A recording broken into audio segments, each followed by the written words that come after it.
Stephen Greer for giving me the opportunity to join all of you today. And what I'd like to do is to give you the best possible briefing on UFO crash retrievals. We're not going to rush through this. We're going to take our time. I want to provide you with the references of where I got this information from so that you can do the reading on your own, verify some of these witnesses, and really make it come alive in your own heart. So let's see if we can get the screen to show up here. There we go. Okay. So a couple of quick quotes before we begin here. Number one, because we want to get started here, UFO crash retrievals can't be real because if they were, I would have read about them in the local newspaper, general public. Number two, there are not now, nor ever have been, any extraterrestrial visitors or equipment on Wright-Patterson Air Force Base. This is their press release back in July of 1980, and definitely these would be false statements. I want to give you a brief background on Leonard Stringfield, World War II veteran, was in a C-47, had a Foo Fighter sighting that conked out both of his engines. Those eventually came back on and he was able to land successfully. But from that point forward, he started collecting reports from military personnel, generals, air traffic controllers, later on astronauts, cosmonauts. These first-hand credible witnesses were coming to him over a 30-year period talking about UFO crash retrievals, the bodies, the debris, craft being loaded on 18-wheeler tractor-trailer lowboys and being shipped to Wright-Patterson Air Force Base. That's the type of people. Now, we also should mention that somewhere lurking out in the universe, there are 22 original bank boxes of first-hand witness testimony, which is really the Rosetta Stone for the UFO crash retrievals. This is something that needs to be run to ground here. Also, this is Leonard's publication, UFO Crash Retrievals, The Complete Investigations. And it's really a revolution and a revelation because this particular book, including Dr. Greer's crash retrieval witnesses, really gives us the first-hand knowledge from military sources, the inner workings of these UFO crash retrieval operations. So, we'll begin here. This is our first case. This is Wright Field, Dayton, Ohio. It had not become Wright-Patterson Air Force Base until October 1947. And it's interesting because this is a gentleman who worked in records management, and he had a friend who worked at Wright Field, and this records management gentleman was told to deliver a message to a certain particular individual in this hangar. And he had a friend who was an MP at the facility here, and he said, I want to show you something. So he brought him to the far side of the hangar. Tucked in the corner was a 15-foot diameter dish-shaped craft. It was 7 feet tall. It had a series of rectangular windows wrapped around the outer circumference of the craft. It had arrived by a railroad flat car from Arkansas. That's how they actually got there. This is the original sketch from the report. This is the AutoCAD rendering. It gives you a real good idea. Now, keep in mind, there were no seams, no visible means of propulsion, no Zeus fasteners, no hex bolts, no hex head bolts as well. This was almost a completely seamless type device, almost built on the atomic level as a complete mold. You can see the dimensions here, 15 by 7 feet tall. I also want to mention that there was a central column on the center bottom of the craft that went from the bottom all the way to the top. You'll also notice, if you look at this technical engineering drawing here, there's a red dot. The red dot is the attempted point of entry that they were desperately using diamond tip drill bits, and it had no effect. So if you look through these cases, there's a historical legacy indicates very clearly that in many cases, the U.S. military at Wright-Patterson Air Force Base, at other locations, was desperately trying to breach the hull of these craft, and it had no effect with a diamond tip drill bit. Full color rendering. This is the craft here, full color rendering. If this would, hopefully it comes back here. There we go. Okay, so now we can see the exterior, kind of this chrome brushed aluminum exterior, and on the upper right-hand corner, we've cut the skin away that allows you to show this central column that went from the bottom of the craft all the way up to the exterior section of the top part as well. So here was the scene when he walked inside. there was a tarp that was folded up off to the side of the craft. In front of the craft itself, there was a toolbox and an electric drill with a diamond tip drill bit. So again, we hear this report that they were desperately trying to get into these craft with these diamond tip drill bits, and this is our final full color rendering just to give you an idea of what it may have looked like if you were actually there and saw it with your own eyes. Now, Papagos Indian Reservation, this is a little bit west of Globe, Arizona, within the vicinity of these Superstition Mountains, January 1947. And this was a gentleman who was in the United States Navy. They were looking for some particular property. So they're going kind of down this desert road. It's a rocky terrain. Off to the left, they are challenged by some military MPs. And this is what the sketch looks like by Rudy Gardet. I want to give him credit. And these guys are saying, you know, I don't think you're supposed to be in here. And then about another 200 feet off to the left was this interesting dish-shaped craft, 30 feet in diameter. It had a series of indented windows wrapped around the outer circumference of the craft, augured in at about a 30-degree angle. And they're looking at the entire retrieval operation from the very beginning. So what I want to do now, I want to take you to the full color rendering that gives you an idea of what this craft actually looks like here if we were here, within the vicinity of Superstition Mountains, just to give you an idea of what this may have looked like. Next one, so we want to do a 60-minute briefing on Roswell here. We want to keep in mind that the actual event began on the evening of July 2nd, 1947. So if we look at this map here, over on the left part here, you've got the touchdown site. Something interesting happened here at the touchdown site. We had fused green glass and a completely seamless black box that was discovered by Lincoln La Paz and Louis Rickett from the 509th Bomb Group. It's almost never talked about. There was a seamless black box found. We don't know today if that was ever opened up.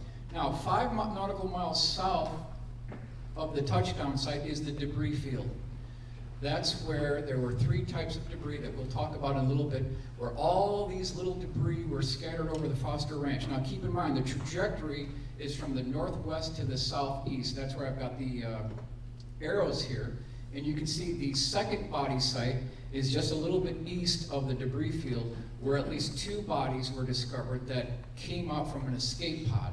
So we're still heading southeastbound. Now we've got the impact site. That's what everybody's familiar with. A grand total of 5 bodies were recovered and 1 was still alive. So what I want to do now is I want to take you to the site. This is what it looks like if you were there today. It hasn't changed much in all these years. If you went out there today, this is essentially what you'd be seeing within the vicinity of the crash site itself. Now, we are on the morning of July 3rd, 1947. We've got rancher Mac Brazel and we've got 7-year-old Timothy D. Proctor. And what they discovered is a 200-foot-long trench that's about 12 feet across. And all of this debris, there were 3 types of debris. There was this very small, thin material, could not be cut, could not be burned, could not be hit or damaged with a 16-pound sledgehammer. Other debris, the so-called memory metal, where you could fold this up and you could crinkle it. And then when you let it out of your hand, it would unfold like liquid mercury and then settle back to the floor. That was debris number 2. Debris number 3 were these small and medium-sized I-beams with very intricate hieroglyphic writing on the inside wall of the I-beam. Those are the 3 types of debris that were discovered. So now, we already talked about the morning of the 3rd, so it's the 3rd, the 4th, the 5th, the 6th, the evening of the 7th, and then the daytime retrieval operation began on the morning of the 8th. So whatever biological material was there, you can see was already starting to decompose. Now, what we've got here is the egg-shaped craft with a dome on top. That is the actual configuration. You can forget about a manta ray-shaped craft or a dish-shaped craft. It was a size of a Volkswagen, about 13 feet across with a dome on top. There was a hull breach on the side of the craft. In the background, we've accurately depicted the 18-wheeler tractor-trailer lowboy. And according to Don Schmidt, the whole entire operation took place within the vicinity of a windmill and water tank. Also, it's interesting to note that The 509th Bomb Group did not have a crane at the time, so there was an independent contractor from Roswell that brought in a crane. They lifted up the craft, put it on the 18-wheeler tractor trailer, and now I want to take you to the next slide here. We're going to go down Main Street. You can do this route today. You can take this route today and follow the exact convoy that the Jeeps and the 18-wheeler tractor trailer lowboy with this egg-shaped craft on a tarp went right down Main Street. There were 2 paper boys that saw this. There were multiple eyewitnesses that saw this entire operation as it's going down Main Street. So we have those witnesses. Now, going into Hangar P3 Building 84 at Roswell Army Airfield, this would have been plus or minus 4:15, about 5 minutes plus or minus 4:15 p.m. on July 8th, 1947. They're bringing in the bodies. They're bringing in the small-statured, child-sized caskets that we've heard about from Glenn Dennis. That's all in this operation. You can see over here, we've got the crash site vehicle itself, and it's important to note that by this time, it was a chaotic situation. The first body flight had already flown up by Peppy Henderson in a C-54 directly to Wright Field, Dayton, Ohio.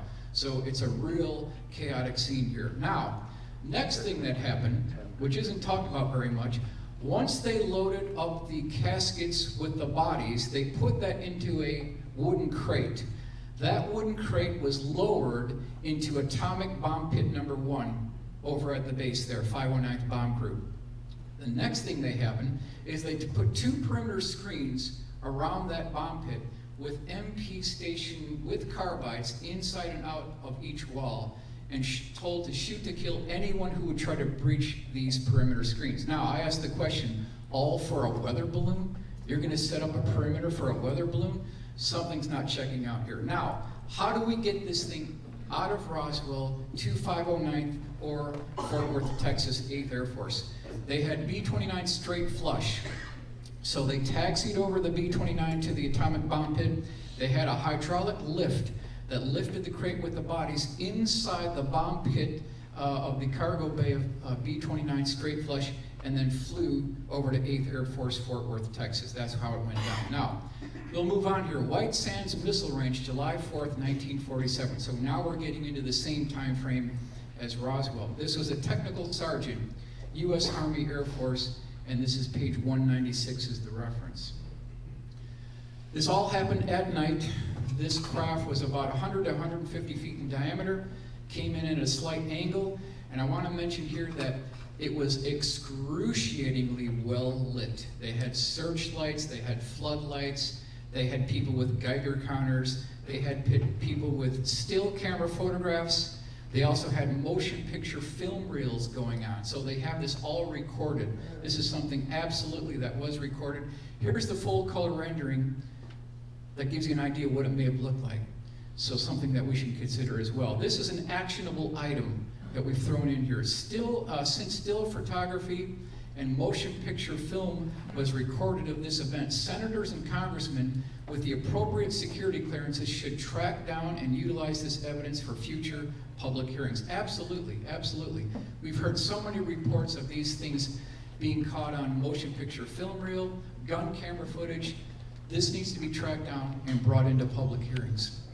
Next one, UFO crash retrieval, 1947. This is at a warehouse in Berkeley University. Albert Bruce Collins, a metallurgical engineer, deceased now, he's the primary source for this particular information. He was at the right place at the right time when this 18-wheeler tractor trailer lowboy backed in. He was this white lab coat technician. And as this thing was backing in, what he saw was an interesting egg-shaped craft. It was about 30 feet across, 15 feet high. There was a hole breach on the side of the egg, so it looked like a cracked egg with an interior yolk. This interior yolk was about 3 feet in diameter, and there was a composite panel bulkhead just forward of that interior sphere. Wrapped around the outer circumference of this sphere was another bulkhead, and then if you look closely, wrapped around the outer section of the craft itself was these 2 flat sections, and then off to the lower right was a hole breach with shrapnel coming out of the back of it. So this is either an implosion, or it's perhaps something that goes into a much larger craft. So now we want to take you to the full color rendering, give you an idea of what that may have looked like if we were there. So this is Berkeley University, 1947. Next case, Fort Polk, Louisiana, summer 1953. Herman Johnson is the name of our witness here. He was a private in the Army. This is case A1, page 80. And we've got the map, we've got the location, but I want to break this down for you here. This was another egg-shaped craft, 30 feet across. Now, one body was taken out of the craft on a stretcher.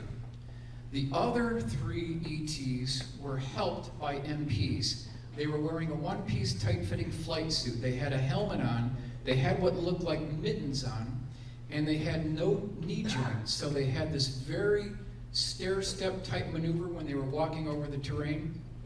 Also important to remember that the ground section where this craft impacted was still warm to the touch while this entire operation was going on. And that's the breakdown here. We want to take you to the full color renderings of what this looked like from our best available source here that we've described. Now here are the helmets. We can see the one-piece tight-fitting flight suits. And this is coming from these military sources. This is what these sources are telling us that they're actually recording and seeing. Here's the stretcher, the scene getting loaded into the ambulance truck, and then we'll do a blow-up to give an idea a little bit closer of what this scene may actually have looked like if you were there at the time. Wright-Patterson Air Force Base. Can you go in here? Let's see here.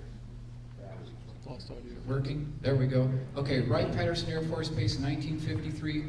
We have this gentleman's name, Michael Olvey. He was a warrant officer. This is page 15, abstract number 8. I really like this one. Now, he was at the right place, at the right time, at night, at Wright-Patterson Air Force Base, where a 4-engine DC-7 taxied up onto the tarmac at the base. Hangar doors opened up. I'm going to go ahead and take you over here. This is hangar complex number Bay E, which is hangar complex number 4. I don't know if it was the far one on the right. I'm not completely sure, but could very well be. And this is what this hangar particularly looks like. So you've got this DC-7 that taxis in, they shut the door, and then this is kind of what it looked like. So just picture this scene going on inside the hangar. There was a port aft cargo bay door that was opened up, and they had a forklift there, and they were offloading these wooden crates. There were 5 on this forklift. The 3 crates on top had their lids removed, and he was about 12 feet away, and so he kind of leaned over and looked inside, and what he saw were 3 ET bodies. They were about 3.5 to 4 feet tall. They had a slit for a mouth, minute nose, oversized head, oversized eyes, all wearing a one-piece tight-fitting flight suit. One was female, and he said they were all being supported off the bottom of these wooden crates by a interesting netting that protected them from the dry ice freezer burn below. That's what he said. Now, he got a real good close look at this. Want to go ahead and move on to the full color rendering here. Gives you an idea of what this may have looked like standing just a few feet away from this. Now, he was also told that other boxes within this DC-7 contain the debris from the crash retrieval operation. And then we'll move on to a top view looking down. Now, can you imagine if you're seeing this and you're only a few feet away? I mean, he saw the actual physical evidence in the form of the bodies here. Walker Air Force Base, New Mexico, April 12, 1954. Primary eyewitness served in the Air Force 1954 to 1955, and this is page 82 from the publication here.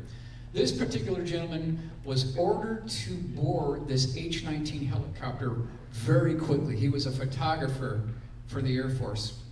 This is a nighttime operation. So they depart Walker Air Force Base, which used to be the 509th Bomb Group. They take a northbound heading. They make a left turn, and then they go another 20 minutes, and this is what they see. He ends up seeing this 40 to 50 foot diameter disc-shaped craft. It had come in at about a 45-degree angle. There were lights still rotating around the outer circumference of the craft.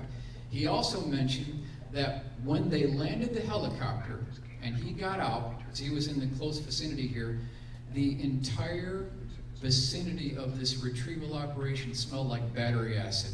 So that's a very interesting thing too. Now, During the retrieval operation, they found 4 deceased ET bodies. There were 2 additional bodies for a grand total of 6 still inside the craft. I want to take you to the full color rendering, and you can see him up in the helicopter here. He was taking photographs from the cargo bay that was open. So this is another case where they've got this physical evidence in the form of photography. Here's the full color rendering, shows you what it may have looked like. And as the helicopter landed, he also saw the retrieval operation beginning with all these trucks and jeeps and 6x troop transport were on the scene very quickly. December 1963, a couple of weeks after Kennedy was assassinated, November 22nd, 1963 in Dallas, we had this particular incident, and this is a U.S. Marine. His name is Roy Baker. We have this gentleman's name. Page 152, case 2. So, he's at Cherry Point, North Carolina, and he's told to board a plane with blacked out windows. They fly 3 hours by plane from Cherry Point, North Carolina to an undisclosed location. And this is the map that shows you where they began the trip. And when he got there, they open up these hangar doors and he sees this thing. It's propped up on scaffolding. They built a catwalk around this thing. It was 40 feet in diameter, it was 15 feet tall, it had approximately 9 elliptically shaped opaque windows wrapped around the outer circumference of the craft. And then again, you can see these red dots on the craft itself, and then also here on the seams that were so fully integrated into the craft itself, you couldn't even see they were there. These red dots are the attempted points of entry with a diamond tip drill bit. So this is the second time that we've heard of this. We'll move on to the full color rendering by Joseph Wraith to give you a good idea what this thing looked like. This is what the outer skin looked like. It had this polished chrome aluminum exterior. Now, there are 3 attempts to get in this thing. Number 1, they use a diamond tip drill bit. That failed. After that was done, they used an acetylene cutting torch. That didn't work. The final attempt was a laser, and that didn't work either. So, if we throw billions of dollars in classified black budget funding, and we try to add all the years together, you would think by now that they could check out and they could decode the metallurgy associated with these craft and integrate these into our modern stealth fighter aircraft. That'd be the basic goal here. Now, this is an original sketch by Roy Baker. This is not a copy. This is his original drawing from the Marine who was there, who actually saw it. He was guarding this thing there for a period of 2 weeks. We'll look up in the upper left-hand corner. You've got these light fixtures. The whole facility where this is all going down was excruciatingly well lit. Here you can see his rough sketch here of the scaffolding, and then the entire craft had these pads that were supporting the bottom of it for this wraparound catwalk. This is an original drawing by Michael Johnstone. He interviewed Roy Baker back in 1986, and this is his a little bit refined drawing. Now, if you look over to the left-hand corner of this sketch here of the craft, there was a 1-inch lip between the exterior of the craft and the exterior of these opaque windows. He definitely mentioned that there was this lip there that you could feel with your hand. Here's the cleaned up AutoCAD drawing that shows you what this thing looked like as it was propped up on the scaffolding, about 5 feet. You could walk under this thing, and you could walk completely around this craft to give you a really good look at what this thing looks like. Also, I've got the detailed view here that shows you this 1-inch lip that was identified by Roy Baker. Full color rendering, give a good idea if we were there back in 1963 December, what it may have looked like, just to give a visual aid here. Now, this was by John McNeil. This was our first attempt to get this illustrated. This particular Marine, his job was to guard it for 2 weeks, and he was told to frisk anyone who went into the facility. So that was his mandate. Now you'll notice here that there is a white circle painted on the floor directly below this craft itself. His job was to shoot to kill anyone who tried to breach that particular white circle. Now, I want to take you through a walkthrough of this facility as though we were a fly on the wall. And I want to take you through this chain link fence, and we're going to penetrate this facility. So now we've got through the fence, we're going to walk through this here. as though no one knows we're there. We're the invisible person now. Now we can see the scene coming into view. We've got the guards there. There were some spooks in suits. They were there as well. We've got the catwalk. We've got military MPs with rifles, machine guns guarding the facility. We've got the white lab coat technicians that all had color-coded badges. We'll talk about the color-coded badges here. Now we've got a 45-degree look-down view showing you what this looked like from the perspective of a little bit high, maybe about a 45-degree look-down, and this white painted circle on the door is clearly in view now. Now the last day that he was there, he said that they were moving this thing up and out of this location.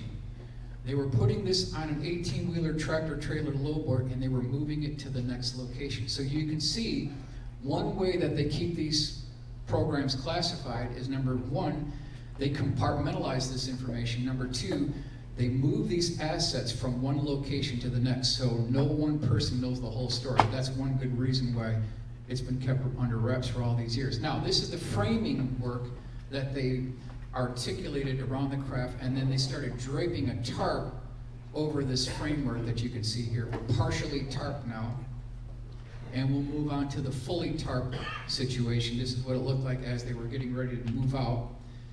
Now we're getting ready to move to the next location, and then this is Rudy's drawing, just to give you an idea of how they actually moved this out. Now, there was an incident with a laser.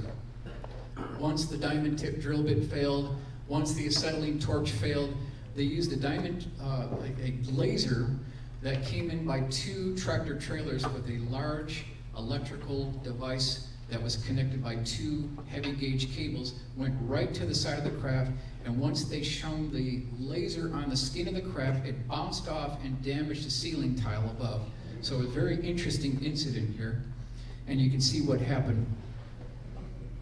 This is the gentleman's original sketch, the Marine from 1963. This is his original sketch of what that incident looked like here. Now, they absolutely did have two teams of white lab coat technicians that had these color-coded badges. So if you had a green badge, you could go here, but you couldn't go here. If you had a yellow badge, you could go here, but you couldn't go over here. If you had a red badge, you had access to the entire facility. That's how the badges worked. Now, there was one time where this particular Marine was at this location. Nobody frisked him, and so he was alone. And he had a small pocket Minox camera, and he took a photograph of this thing. And this is his direct quote: "Someday I will tell this story, and by God, people are going to believe me." Unfortunately, this photograph was lost in a flood in 1983. So we were this close to getting this piece of evidence, but it was snatched away from us. That always seems to be the case. We always get so close, then something happens and the evidence disappears. So we did a simulation of what this photograph from a Minox camera may look like. Something similar to this right here. A little bit brown, a little bit discolored in age, but something similar to what like this, if we could get this back in 1983. Now, there was an incident where a United States Navy personnel actually tried to breach that circle painted on the floor, and I tracked it down. It would have been this gentleman, Paul Nitz. He would have been the gentleman that may have done this. He probably had an inside knowledge of this, but not to the point where he could get into that interior circle. So there was an incident involving, we believe, this gentleman right here. Now, 4-star General Melvin F. McNichol, Base Commander, Tinker Air Force Base. How does he play a role in this crash retrieval operation back in 1963? What is his role in this? This is his obituary. Ex-Tinker Commander Melvin McNichol dies. The Daily, Oklahoma, July 11th, 1986. Well, he happened to be good friends with a woman named Charlotte Mann. She was intimately involved in the 1941 April Cape Girardeau crash retrieval operation. Actually held a particular photograph that's of interest.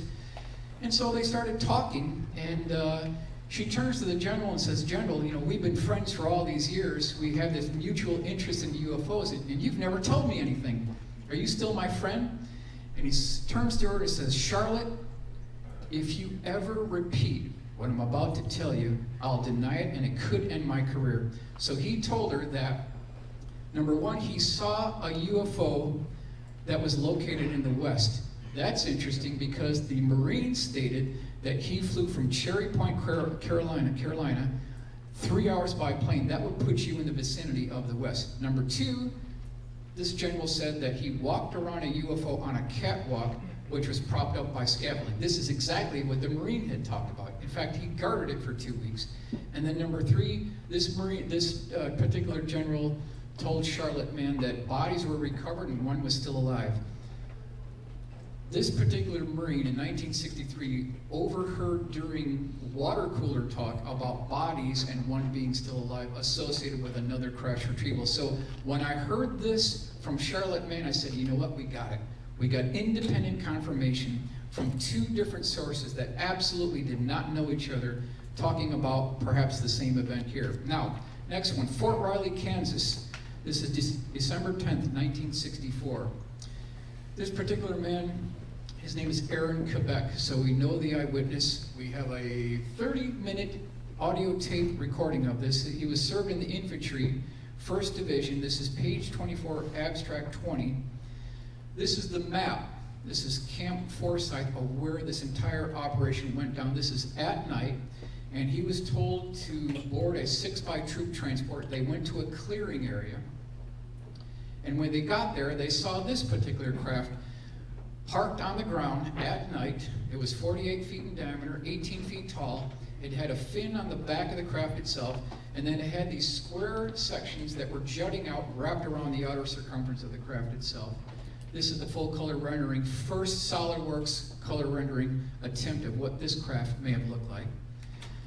And then we've got Rudy's drawing here. Now they had a Huey UH-1 helicopter that was crisscrossing this field looking for additional debris, and once it illuminated the craft, now this gentleman could clearly see what was going on here. This was a retrieval operation. There was a man with a Geiger counter. He was walking around the craft checking if this thing was hot, so he saw this operation going on. Here's the full color rendering of what it may have looked like. Ground was still hot when they got there. And we'll go to the second view here. Now you can see this UH-1 helicopter in clear view with the spotlight shining down back in 1964. He also mentioned that during the retrieval operation, this is the M123 tank transporter that was used to move it from the crash location. Others who saw this going down Camp Forsyth stated that they saw people in biological hazmat suits associated with this particular crash retrieval operation. Southwest, July 3rd, 1967. This was a Marine. His rank was a private first class. Now, this is a Southwest location. This particular gentleman was guarding a Quonset-style hut. He had landed in an unimproved runway. Windows were blacked out. Off to the left, there were 3 tents. There was a kind of hastily constructed, prefabricated building and a Quonset-style hut. He was told to guard this particular facility, but by day 3, curiosity got the best of this guy. So he kind of went over inside. He pulled open this flap, looked inside, and he saw a very interesting craft that was 30 feet in diameter. It had a dome on top. Right in front of this craft were tables with instruments on there. There were calipers, there were different micrometers. It looks like they were testing the tensile strength of this craft. Off to the right, which you'll see over here, there was a walk-in freezer with body bags. He did not see any ET bodies, but this is what he described, and this is the full color rendering of what this may have looked like if we were actually there back in 1967. Probably Southwest, probably Arizona location, and you can see these workbenches with these calipers and micrometers, different tensile strength material. Norton Air Force Base, 1973. Air Force photographer. This is page 160, case 14. Now, this particular photographer, he was at Hawaii at the time. All of a sudden, he had his security clearance upgraded. He was flown from Hawaii to Norton Air Force Base, San Bernardino, California. There he was joined with another Air Force photographer. They go into this Air Force vehicle and they drive 1 hour from San Bernardino, California, and all of a sudden, the car stops completely. They drop down into an underground facility, and this is what they see. They both get out of this car. They disrobed completely nude. Now they're wearing these medical laboratory smocks, and they're led into this large underground facility where there's a crane. The crane has a netting, and it's supporting about 15 feet off the floor, a 30-foot diameter dish-shaped craft. And his job was to go inside this craft, photograph the interior. Now, when they both got in here, this is his direct quote. Keep in mind, this is 30 feet in diameter. "I could have thrown a football as hard as I could and not hit the other side." So there was something going on in the interior of this craft that made it appear at least 10 times larger on the inside than it was on the outside. So some type of space warp, some type of continuum going on. This is something we've heard before as well. So something that looked to be about maybe 300 feet. Now, this is the full color rendering of what this retrieval operation may have looked like at this underground facility. You can see the craft being supported by the netting. We'll go ahead and move to the next rendering here, a little bit more of a blow up. Shows you what this may have looked like. And then I want to take you inside. This is what it may have looked like. If this thing was so large that you could throw a football, this may be what it looks like on the interior of this craft. So his job was to photograph all the interior display panels, all the interior components. Once that was done, they were also told to photograph 3 ETs that were involved in an alien autopsy. So not only did he photograph the interior of the craft, but he was involved in the autopsy as well. So we've all heard these reports that these underground facilities are connected by high-speed tunnel system. Is there any way we can back this up with any kind of evidence? So this is Los Angeles Times, July 1972. Tube shuttle using electromagnetic suspension, LA to New York in half an hour, 10,000 mile an hour tunnel train plan developed. This is the cutaway that shows you how this thing works. They're using a vacuum to suck out all the air, and they can get this thing up to about 10,000 miles an hour. And this is in the early 70s by LA Times.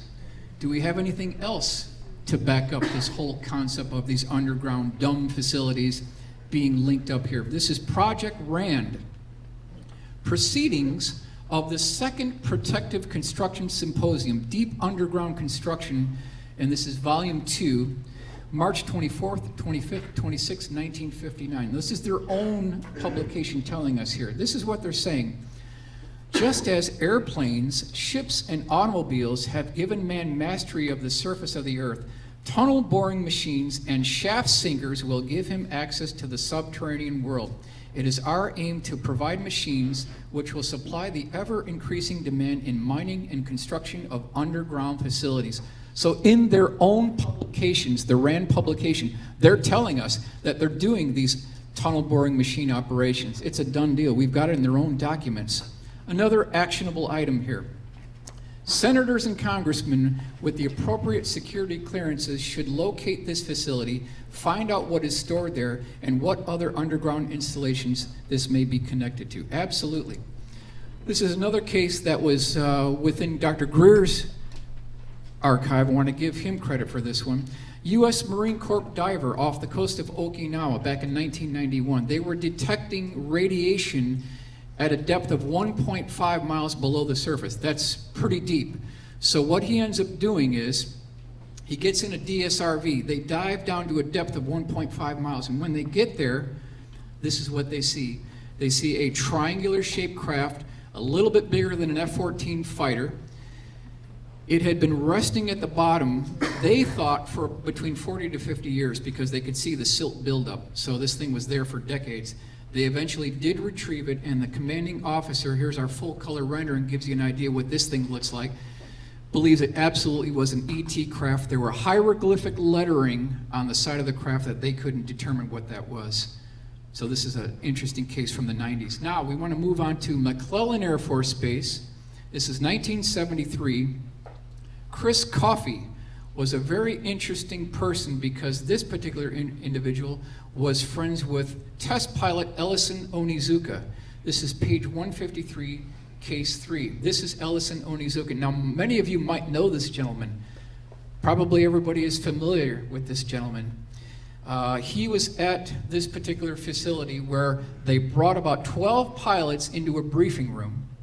They shut down the lights, And then there was an Air Force general in the background who started a movie projector, and projected on the forward wall was about a 5-minute black and white film that depicted at least 2 ET bodies in an autopsy setting. And he was thinking, I can't believe I'm seeing this. Here you can see Ellison Onizuka right here. He was shocked at this. This was another independent source here talking about strange things going on at McClellan Air Force Base. David Armstrong claims his aunt used to work for a top secret UFO records library at McClellan Air Force Base. In his 20s, Armstrong went to visit her, and knowing he had an interest in the subject, Armstrong says his aunt let him take a look at the files. They had video evidence, they had photographs, they had documents, they had files on UFOs and UFO crash retrievals. So back to Ellison Onizuka. Leonard Stringfield was within 2 weeks of getting this gentleman's testimony, but he died on January 28th, 1986 in the Challenger incident. We almost got his testimony. We were about 2 weeks too late. And then, of course, here's Challenger. Now, I took the drawing and I took the testimony from Chris Coffey that came directly from Ellison Onizuka. I tracked down his widow, sent her a letter with the drawing. I never got a reply. So I don't know if she didn't get the letter, but she may have. It would have been great to get her testimony for the record as well. Source here is Air Force pilot, late 1950s time frame, Ed Comerick Jr. He conducted the interview. This is a 5 to 6 minute movie clip, and what this depicted within this interview is this Air Force personnel stated that he saw a 60-foot diameter dish-shaped craft. It had a hull breach on the top section of the dome where we believe the propulsion system came outside the craft. So this might have been a high impact. There were 3 ET bodies near toward the side of the outer rim of the craft itself. This is the blow-up that gives you an idea of what this may have looked like if we were there today. Now, we want to talk about the other Roswell. We don't want to talk about just cases here in the U.S. This is spring 1955 across the Texas-Mexican border around Del Rio, Texas. Now we had a group of B-47s that were heading westbound. There were 3 of them. They were escorted by 4 F-86 Sabre jets. This is heading westbound over southern Texas, and all of a sudden this dish-shaped craft comes screaming by their flight path. One of these F-86 pilots peels away from the group. He gets clearance to do that. He does a low approach over the crash scene. He flies back to Carswell Air Force Base, gets out of his F-86, goes to Corsica, jumps into a tail dragger Aranca twin aircraft, and flies back to the crash site before it gets dark. And he got a real good look at this entire scene. This is what it looked like when he got there. This disc was about 25 feet in diameter. The dome had popped off. You can see over here on the foreground right side is the Aranca. He came with a friend, and the Mexican military got there before America did at the time. So that's how this went down. Now, as it was getting darker, it started getting colder, and according to this gentleman, what these Mexican soldiers were doing to keep themselves warm is they were taking blankets from their truck.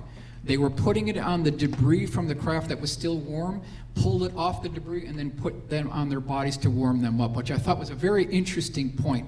Why would you make up such an unusual point? To me, that has at least the ring of truth here.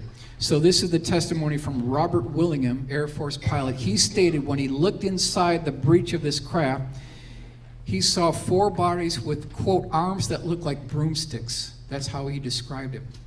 Now I want to take you further inside, and we're going to show you what the full color rendering of the scene looks like. We've got the Aranca there, we've got the troop transport, we've got the Mexican soldiers there, and now we want to go inside, and this is what it looked like. It was a gruesome sight. This is not for the faint of heart, but this is what it may have looked like if they were actually there. Now, there was another crash retrieval operation that took place called the Koyame incident. I want to give credit to Noe Torres and also my good friend Ruben for doing the research on this one. A Cessna 172 took off from southern Texas, was heading southbound. Coincidentally, a dish-shaped craft was heading northbound, and this thing was going 2,530 miles an hour at an altitude of 75,000 feet, heading northbound. It dropped down to the same exact altitude of the Cessna 172, right around 12,000 feet, and there was a mid-air collision. Both craft came down.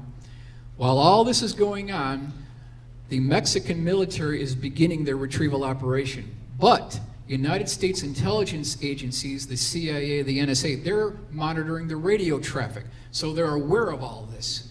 They got a good handle on what's going on here. Now, while the Mexican army is loading up this craft onto this 18-wheeler tractor trailer, they've got a couple of Jeeps up front. They have the craft now on the 18-wheeler, and they're moving it out. And all of a sudden, something bizarre takes place.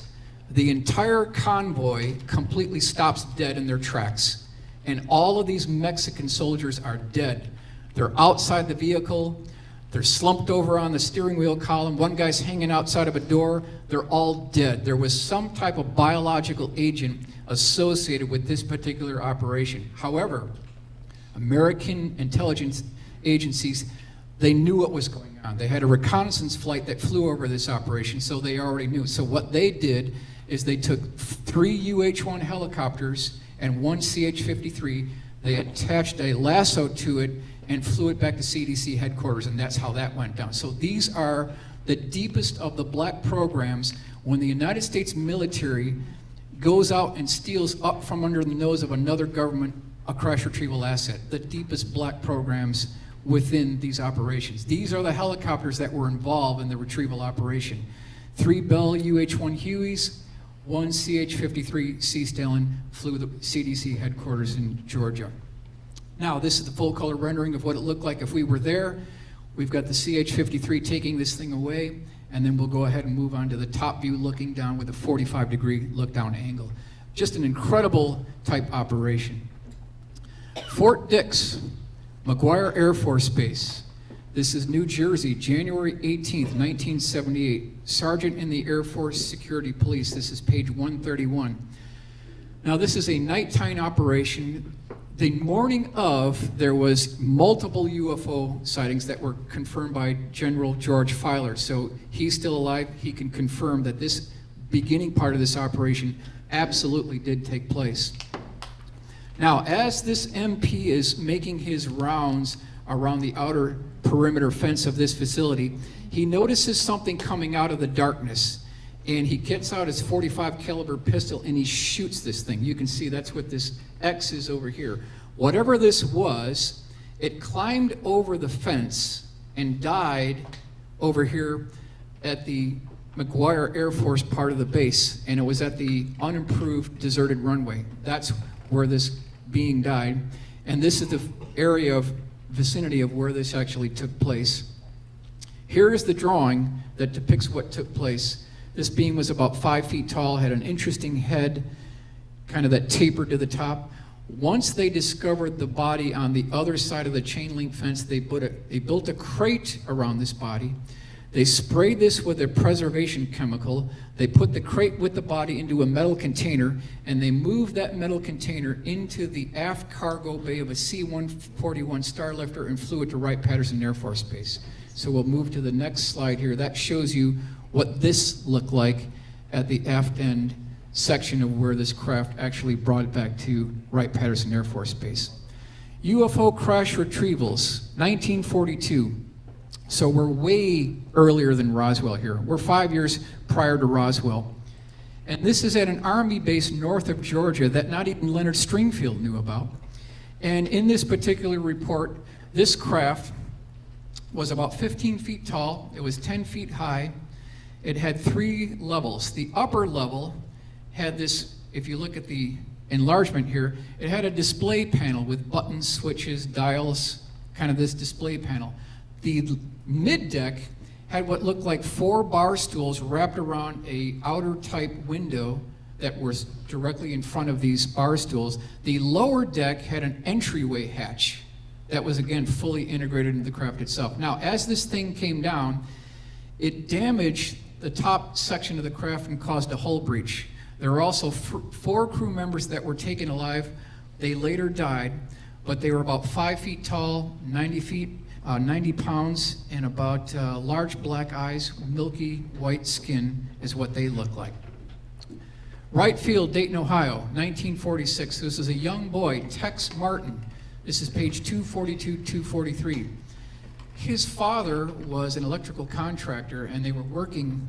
He brought his son to the base that day, and something started happening here. This 6-year-old boy was talking to a janitor, and this janitor said, would you like to have a soda? And he asked his father, this janitor would like to get me a soda. And he said, yeah, go ahead, you can do that, you can do that. So this janitor gets this boy, he's only 6 years old, he gets him this soda, and concurrently while he's drinking his soda, there's a connecting doorway from the cafeteria inside the facility at Right Field, Dayton, Ohio, and he was at the exact right time at the right place. And as this door opened up, what he saw inside was a dish-shaped craft.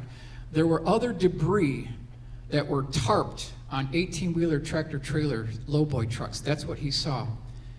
These are some of the very early renderings we did based on the eyewitness testimony.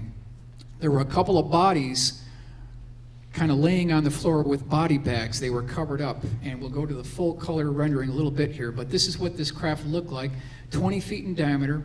It had 2 raised sections wrapped around the outer circumference of the craft, had tripod landing gear leg, and then these bodies that were on these stretchers that he could just get barely a good look at that.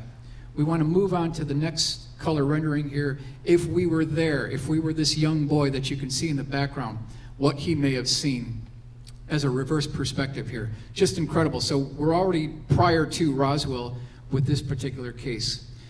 Carrot Patch, south of Salinas, California. This is July, August 1947.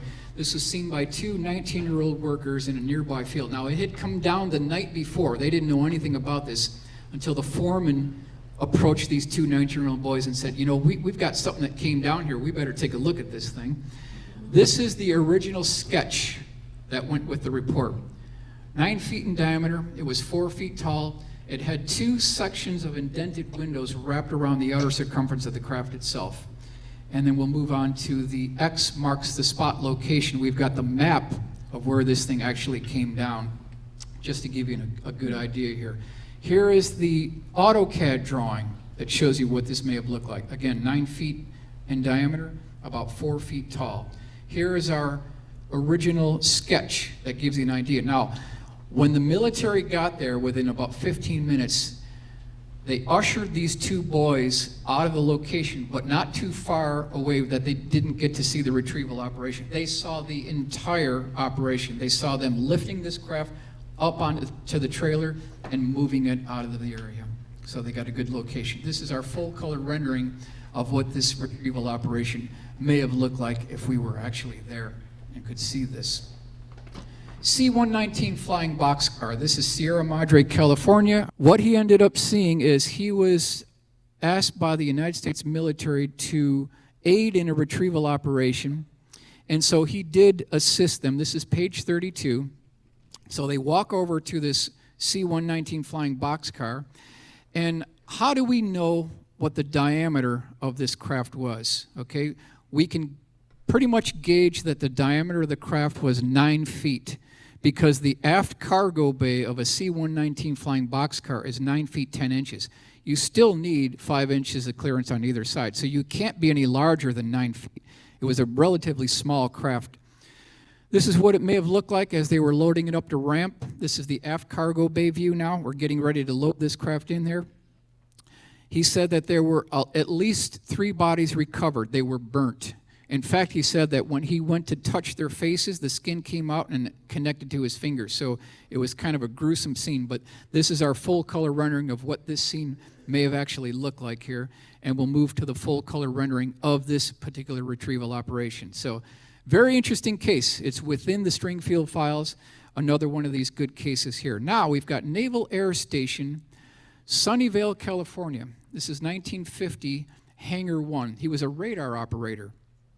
UFO crash retrievals, case B5, page 57. Now, this gentleman was also at the right place at the right time.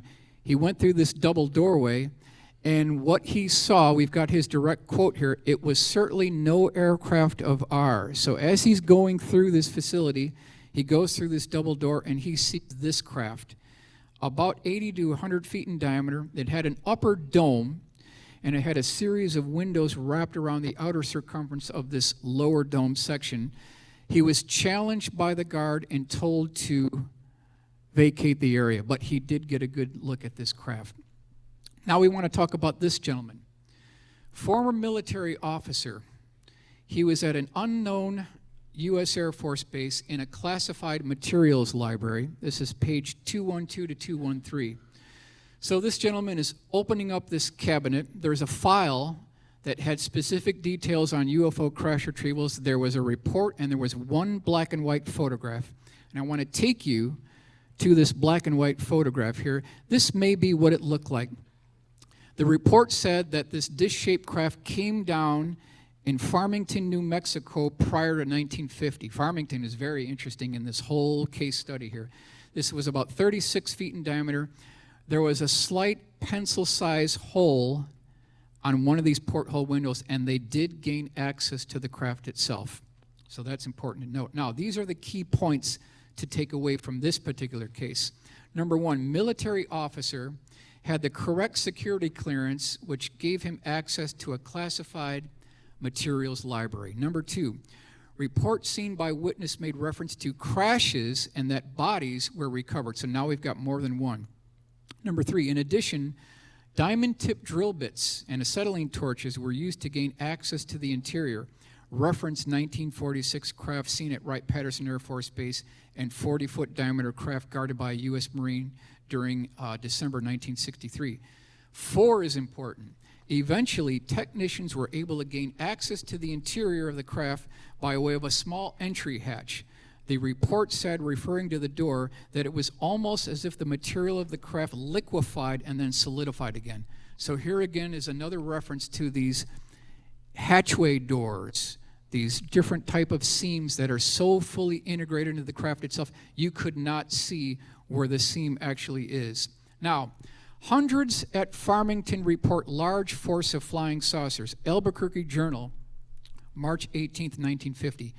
If anyone's done any research on this, this is an absolute watershed case because there were over 500 flying saucers that flew over Farmington at this time. It was called the Farmington Armada.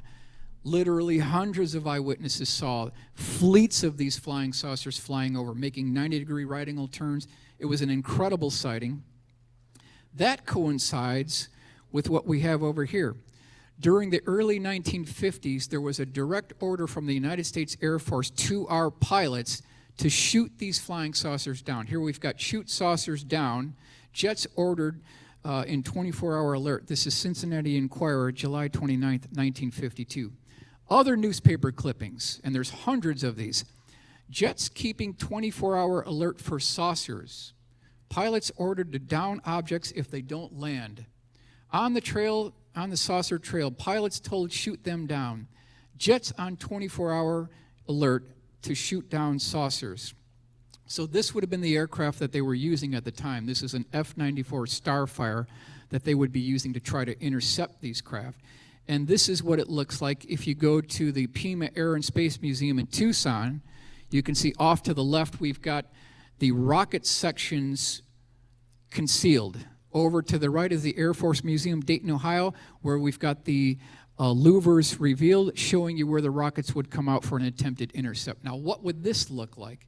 It would look something like what we see here. This type of an intercept is what they would have been involved in back in the early 1950s. Call went out from the Air Force to our pilots. Now, this is interesting, and this came from a letter from Mildred Bissell, October 2nd, 1979. This is a letter to Leonard Stringfield. We'll go over this very briefly here. It says, I heard you speak at the MUFON Symposium in Dayton last year, and I am interested in your research on retrievals of the third kind.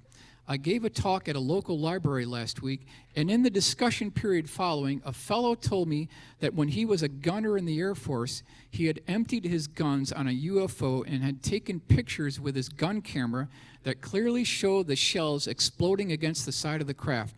He said the camera was taken off the wing of his plane when it landed, and the pictures developed.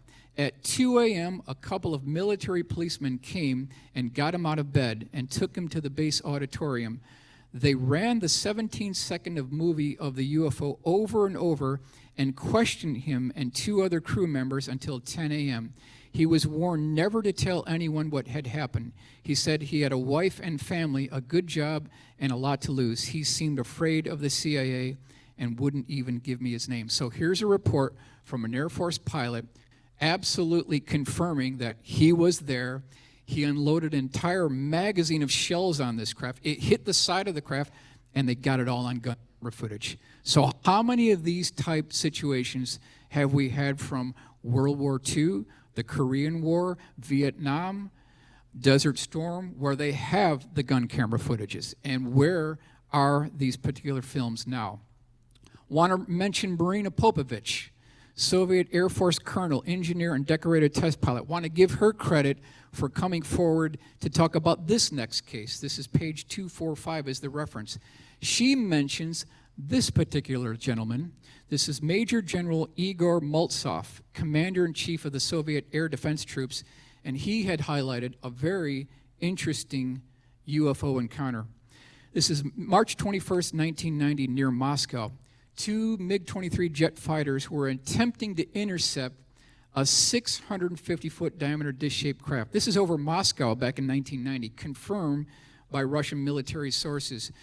Miami Herald, July 8th, 1990. So I started digging, trying to get some additional confirming evidence here. Soviets more serious about sightings.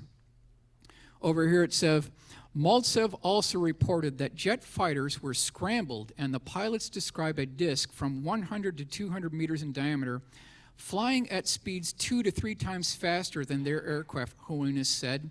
The general concluded that the UFO had somehow, and I love this part, quote, come to terms with gravity, and that it didn't seem to appear to be a terrestrial machine. So it had come to terms with gravity. That's interesting wording that we should keep in mind. Very interesting. Now, Great Lakes Naval Training Center. This is September 1973. This is a gunnery school operator, and he was told to deliver an important letter to a commanding officer who is at one of these Quonset-style buildings. This is page 89, case A7. So he's met by these 2 very strong, muscular CBMP types. They escort him down this corridor. They make a left-hand turn into another corridor. That leads to this large open hangar area. And when he gets in, he sees this craft. This is about 30 feet, 35 feet in diameter. It was 12 feet tall. It was a teardrop-shaped UFO. Could be a USO, unidentified submerged object. There was a ridge that went from the leading edge of the craft all the way up through the spine to the trailing edge of the craft, and there was a blue coronal discharge that was on the leading edge of the craft. Now, as he's walking in and sees this, he hands this letter to the commanding officer, and this is kind of a SolidWorks rendering of what this craft may have looked like, according to the witness report. This whole craft is propped up on a 2-foot-tall wooden platform. He delivers the letter, he makes an about face, gets a glimpse-eye view of this thing, and then departs the area. But he did get a good look at this. And there's a B section to this story, because 2 weeks prior to his encounter, he met a sailor. And this sailor told him that, you know what, a little while ago, I was on this missile destroyer, and we shot down this interesting teardrop-shaped craft that was about 35 feet across, and very interesting. It was brought to Hawaii, the mainland, back in 1973. And then he went on to say that none other than Howard Hughes's Glomar Explorer was used to lift this craft off the bottom of the ocean and brought it back to San Diego and then to Great Lakes Naval Training Center in Chicago. So now we've got Howard Hughes involved. How CIA divers retrieve Russian secrets. This is San Francisco Examiner, March 19th, 1975. This is part of that codename Project Jennifer. A matter of risk, the incredible inside story of the CIA's Hughes Glomar Explorer mission to raise a Russian submarine. So during 1973 to 1974, a Russian submarine was recovered from the bottom of the Pacific Ocean. The question is that all that was recovered? According to RK's informant, the object was retrieved by the Glomar Explorer, shipped to Hawaii, and then sent stateside and finally to Chicago. A sketch of the craft was drawn by the sailor, and according to R.K., who is our source, there was little doubt that it was the same object that he had seen in the Quonset-style hut. So again, we had independent confirmation. Next case. This was an office worker at the Pentagon back in 1952. She had gone, perhaps in the basement, through these double doorways that said off limits, and now she's in this dark, dim, dusty room. There's a couple of cardboard boxes off to the side, very poorly lit. She kind of makes this turn, and she is met with the shock of her life. She turns the corner, and she sees a pickled alien in a glass jar. This is what she sees.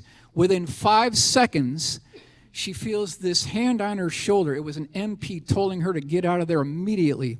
She had to sign multiple NDA agreements not to talk about it. Stringfield Research got to her years later, where she did talk about it very briefly.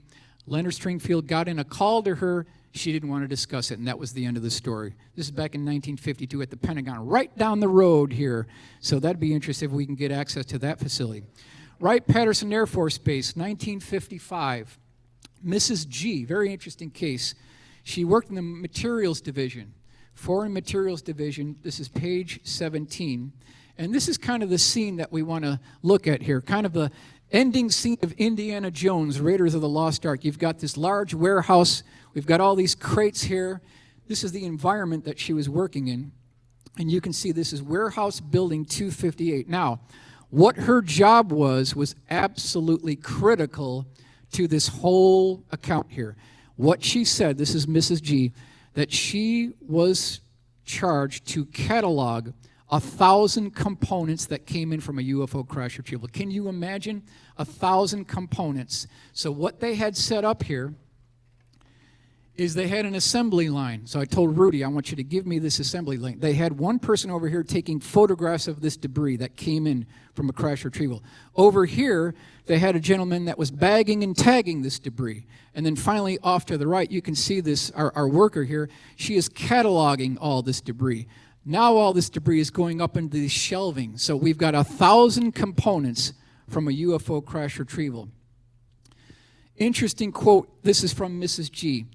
Quote, Uncle Sam can't do anything to me once I'm in my grave. 6 months later, she died. We just got her in time. She's an American hero. She deserves credit for coming forward and giving us her account. Now, this is the actionable item here.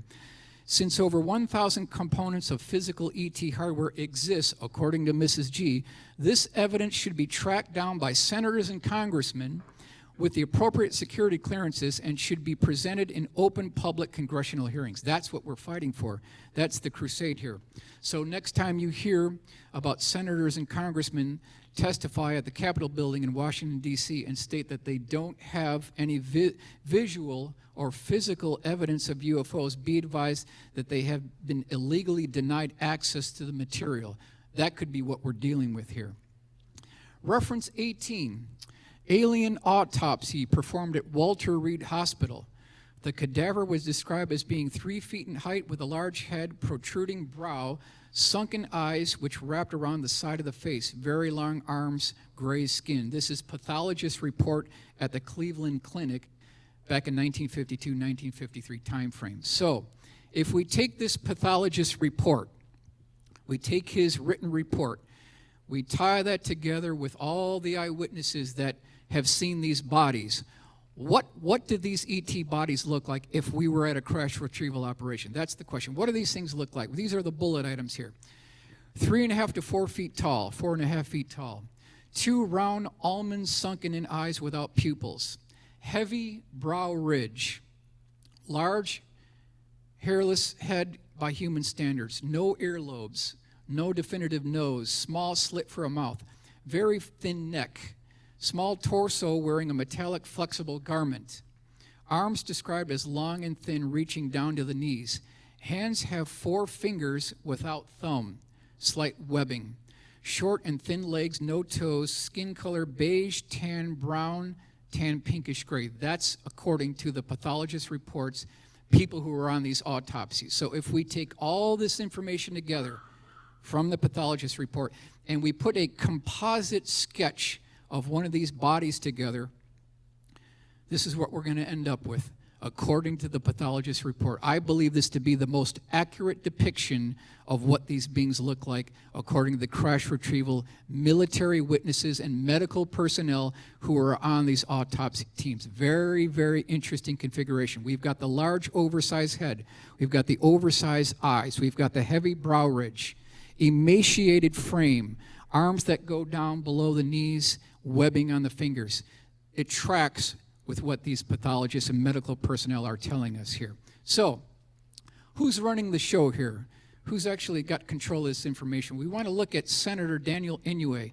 Very courageous man. He absolutely deserves credit for what he was involved in. He made a very interesting statement during the Iran-Contra hearings that we should look at here. This is Tampa Tribune, August 4th, 1987. The hearing, said Inouye, produced a vision of a secret government directed principally by National Security Council staffers accountable to not a single elected official, including apparently the president himself. A shadowy government with its own Air Force, its own Navy, its own fundraising mechanism, and the ability to pursue its own interests of national interest, free from all checks and balances and the law itself. Great quote by Daniel Inouye. So we can see here, we've got the defense contractors in bed with the intelligence agency, and they have no congressional oversight, no public scrutiny here. So what's really the bottom line here? The entire body of ET crash retrieval evidence points to a sophisticated multi-decade cover-up which has concealed ET craft, debris, and bodies from the general public and members of Congress. These assets have been spread out over multiple military installations around the country in an effort to conceal the truth from the public and also to reverse engineer their advanced energy and propulsion systems.